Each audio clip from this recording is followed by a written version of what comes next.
Assalamu alaikum 10th class. How are you? Hope you will be fine. Today's topic is reproduction in rabbits. Chapter number 14, reproduction. Reproduction in rabbit. Rabbits are small mammals found in several parts of the world. They are used in researches as well.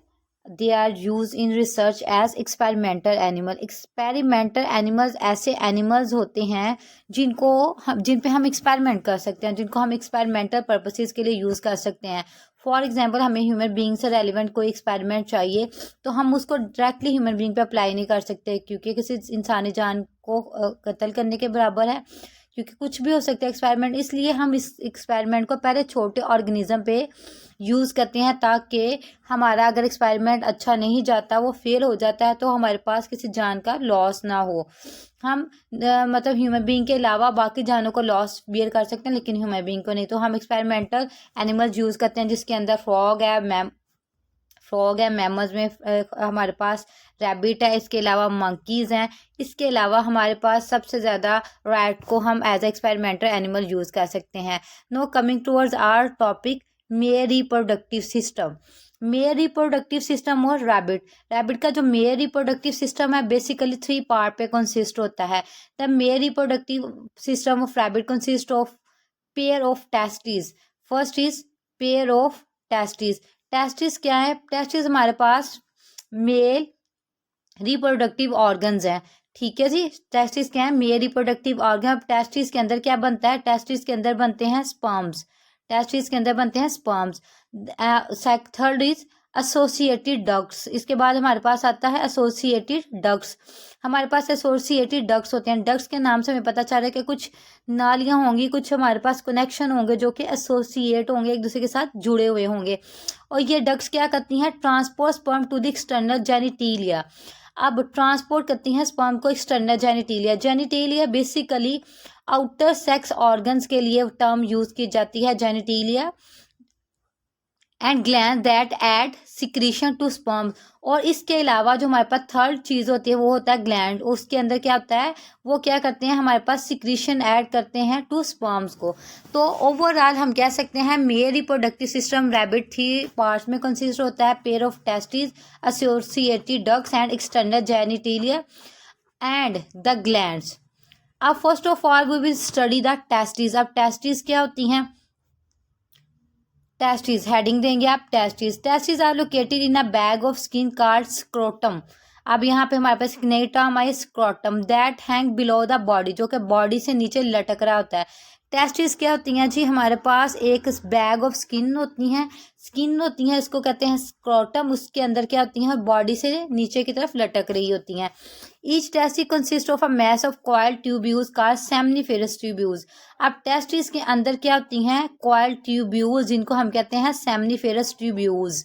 In these tubules sperms are form. अब इन tubules के अंदर क्या बनते हैं? Sperm बनते हैं. Now we are checking the testis, scrotum and seminiferous tubules. 10th class, this is tasty.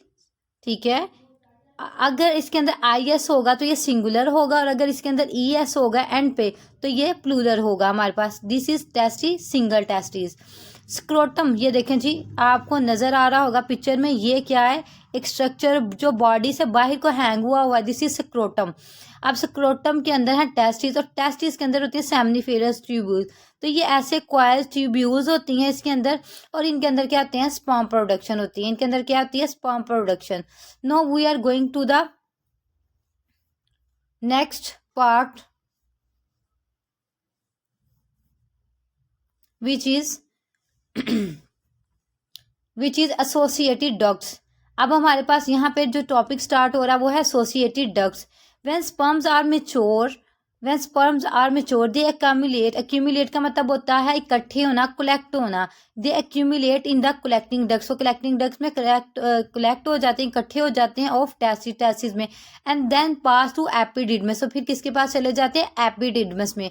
From epididymis sperms move to the sperm duct कॉज वैज डेफरेंस. वैज डेफरेंस किसको कहते हैं? स्पर्म डक्ट को. Both sperm ducts join urethra. जैसे हमारे पास हमारी body की last opening होती है एनस, ठीक है, तो हमारे यूरेनरी सिस्टम की जो लास्ट ओपनिंग होती है ये होती है urethra, just below the urinary bladder, जो कि बिल्कुल किसके नीचे होती है, यूरेनरी ब्लेडर के नीचे होती है। The urethra transfer both the sperms and urine. अब इन केस ऑफ मेल जो हमारे पास रिप्रोडक्टिव सिस्टम है और यूरेनरी सिस्टम है वो एक जैसा होगा, एक ऑर्गन के थ्रू ही होगा। But in case of female उसका यूरेनरी सिस्टम अलहदा होगा और रिप्रोडक्टिव सिस्टम अलहदा होगा। दोनों की जो हमारे पास लास्ट ओपनिंग होंगी वो अलहदा अलहदा ओपनिंग होंगी। Now we are checking from the diagram what will happen. Okay जी, now look at the picture. First we will study the testes, then scrotum and then we are moving to the epididymis। यहाँ पे आप check करें जिसको मैंने circle किया है ये एपिडिडमस है, ये कॉइल ट्यूब्यूल्स हैं, इसको आप चेक करें ये कॉइल ट्यूब्यूल्स हैं। ये ट्यूब्यूल्स क्या करती हैं, ये कॉइल ट्यूब्यूल्स हैं, ये क्या करती हैं, मूव होती हैं towards the sperm duct. Sperm duct जो कि हमारे पास ये है, ये देखें जी, ये यहाँ से मूव होती होती यहाँ पे आ जाती हैं, ठीक है, this is the sperm duct. अब स्पर्म डक्ट के बाद आता है हमारे पास एपिडिडमिस के बाद स्पर्म डक्ट आती है जिसको हम कहते हैं वैज डेफरेंस, और स्पर्म डक्ट के बाद अब स्पर्म डक्ट के बाद आता है यूरिथ्रा, जो कि चेक करें यहाँ पे ये मेंशन है यूरिथ्रा, ये देख लें जी, ये हमारे पास यूरिथ्रा मेंशन है। अब यहाँ पे हमने हर किसी के अलग-अलग पॉइंट्स देखे हैं जी। एपिडिडमिस के अंदर क्या होता है, स्पर्म कलेक्ट होते हैं, स्पर्म कलेक्ट होते हैं, स्पर्म यहाँ पे इकट्ठे होते हैं और फिर वो पास आउट हो जाते हैं किसके पास, स्पर्म डक्ट के पास पास आउट हो जाते हैं, जिसका नाम क्या है, वैज डेफरेंस। वैज डेफरेंस क्या करती है, इसको मूव करती है टूवर्ड्स यूरिथ्रा, ये यूरिथ्रा की तरफ इसको भेज देती है जो स्पर्म डक्ट होती है। अब स्पर्म डक्ट क्या करती है, ये इसके अंदर क्या होता है, इसके अंदर स्पर्म भी होते हैं और यूरिन भी होता है। नेक्स्ट पॉइंट को हम रीड आउट करते हैं, semen. Next point is semen.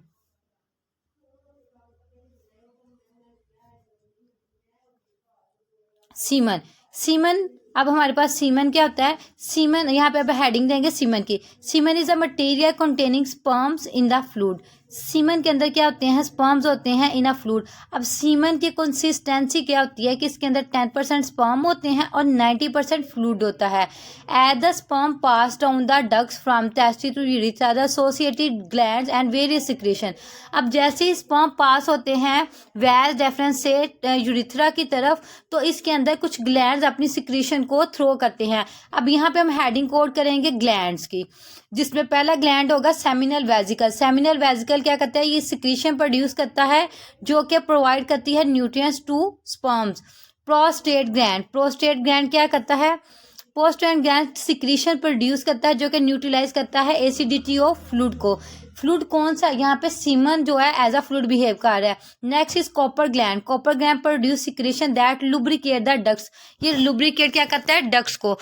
No we are checking from the diagram हमारे पास कौन कौन से ग्लैंड थे। सबसे पहले हमारे पास जो ग्लैंड था, हमारे पास जो ग्लैंड था वो था seminal vesicle. Seminal vesicle, look at the picture, seminal vesicle, this is seminal vesicle. Seminal vesicle, seminal vesicle की सिक्रेशन क्या करती है, स्पर्म को न्यूट्रिएंट्स प्रोवाइड करती है, मतलब उसको फूड प्रोवाइड करती है।